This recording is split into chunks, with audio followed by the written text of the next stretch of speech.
សួស្តីអ្នកទាំងអស់គ្នានៅក្នុងវីដេអូនេះគឺយើងបានទៅផ្សារការពីយុគមិញមកដល់ឃើញផ្លាកគេដាក់ deal out day បញ្ចុះតម្លៃ 40% ទៅលើកៅអៅកូនក្មេងកៅអៅមនុស្សធំអញ្ចឹងទៅ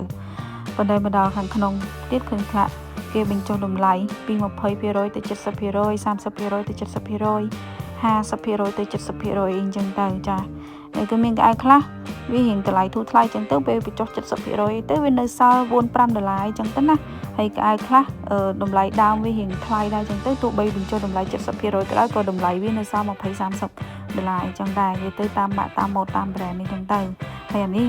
គឺផ្នែករបស់កូនក្មេងមានបញ្ចុះតម្លៃដូចគ្នាដូចសពុតនេះចឹងតម្លៃ$18នៅសល់តែ$5ជាងទេចាឃើញគេដាក់លក់លៀងឃ្លាំង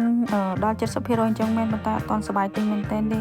អាចុងឆ្នាំនោះអាខែ12នោះអានោះមិនថាសប្បាយទិញមែនតើហ្មងចាហើយឃើញខោនេះអីស្អាតចង់ទិញដែរប៉ុន្តែមានណាលើកមក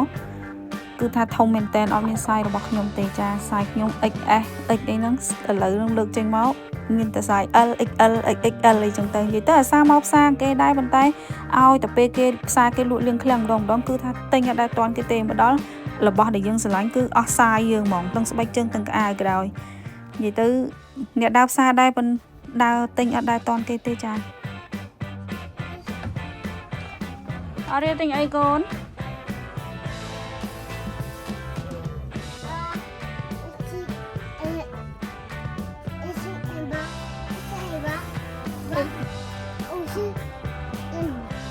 You want sticker book អត់នៅនេះទេ sticker book នៅខាងនោះកូនបាត់ឆ្វេងមកឃើញ sticker book ថនឡេយ៉ាសភៅនៅខាងកូន You want book here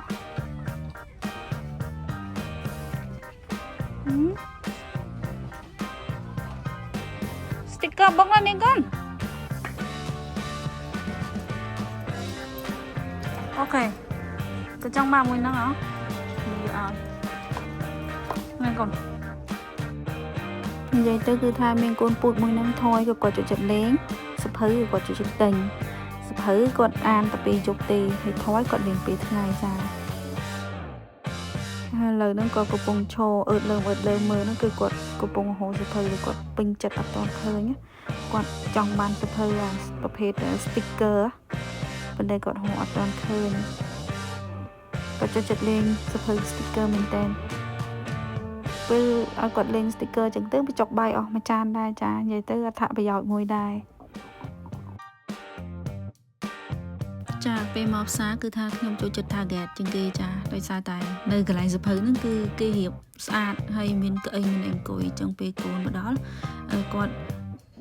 ដើររកមើលសភៅបដាអីចឹងទៅហើយពេលណាគាត់រកឃើញសភៅគាត់ពេញចឹងគាត់ដាក់ក្អីអង្គុយមើលចឹងទៅចាបន្ទាប់ពីយើងដើរអស់ចិត្តជាមួយនឹងផ្នែកសភៅហើយឥឡូវនេះសូមនាំអារម្មណ៍បងប្អូនទាំងអស់គ្នាទៅមួយផ្នែកទៀតគឺតាក់ទងជាមួយនឹងទារកនិងកុមារម្ដងចាហើយនេះគឺសិតតែជាក្អីឡានរបស់កូនណែត baby ដែលទៅកើតមកភ្លាមរហូតដល់អាយុ4ឆ្នាំ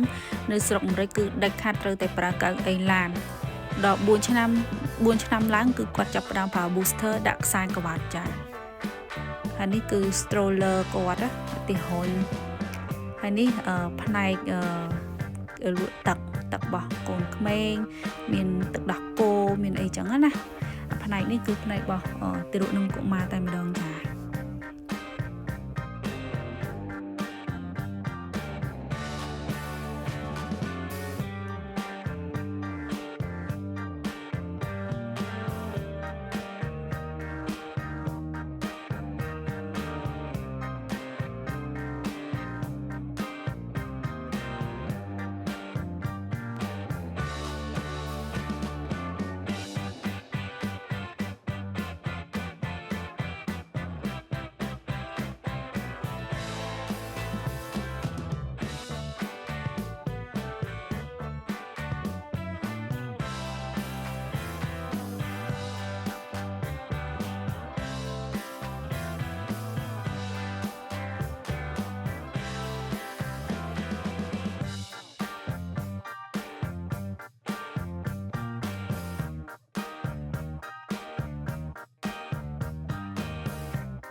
ចាមកដល់ត្រង់នេះគឺប្រភេទអាហារសម្រន់របស់កូនក្មេងម្ដងចាមានយ៉ាអ៊ូទឹកយ៉ាអ៊ូគោកហ្នឹងគឺធ្វើបំលែងទៅជានំដែលមានរសជាតិជូរអញ្ចឹងទៅហើយនំរបស់កូនក្មេងនឹងទៀតសោតក៏មានច្រើនប្រភេទដែរគឺចាប់ពីកូនក្មេងអាយុ7 ខែឡើង12 ខែឡើងអញ្ចឹងទៅនៅនេះនិយាយទៅគឺថាសម្បូរបែបមែនទែនចា